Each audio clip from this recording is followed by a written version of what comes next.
Chapter 5 Gold in the Grass. "Go, go," said Jack.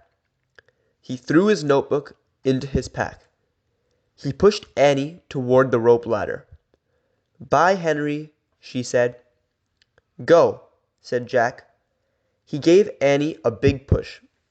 "Quit it," she said, but she started up the ladder. Jack scrambled after her. They tumbled into the treehouse. They were panting as they looked out the window at the dinosaur. He was standing on the hilltop, eating flowers off of a tree. "Oh man," whispered Jack, "we are in a long time ago." The dinosaur looked like a huge rhinoceros, only he had 3 horns instead of 1. 2 long ones above his eyes and 1 on his nose. He had a big shield-like thing behind his head. "Triceratops," said Jack. "Does he eat people?" whispered Annie. "I'll look it up." Jack grabbed the dinosaur book. He flipped through the pages. "There," he said. He pointed to a picture of a triceratops. He read the caption. "The Triceratops lived in the late Cretaceous period. This plant-eating dinosaur weighed over 12,000 pounds." Jack slammed the book shut. "Just plants, no meat." "Let's go see him," said Annie. "Are you nuts?" said Jack.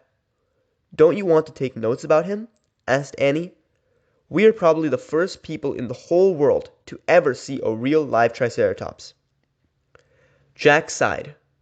She was right. "Let's go," he said. He shoved the dinosaur book into his pack. He slung it over his shoulders and started down the ladder. On the way down, Jack stopped. He called up to Annie. "Just promise you won't pet him." "I promise." "Promise you won't kiss him." "I promise." "Promise you won't talk to him." "I promise." "Promise you won't—" "Go, go," she said. Jack went, Annie followed. When they stepped off the ladder, the pteranodon gave them a kind look.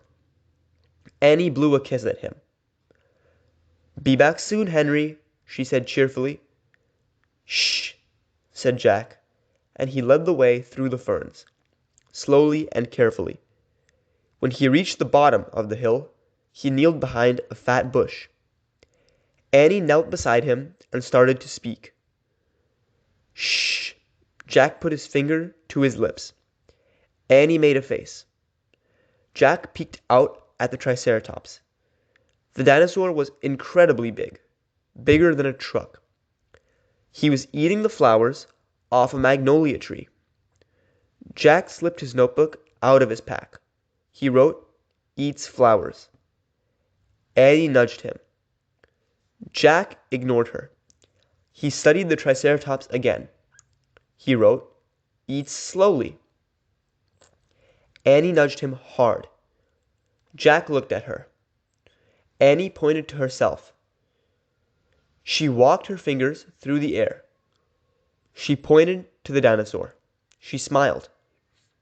Was she teasing? She waved at Jack. Jack started to grab her. She laughed and jumped away.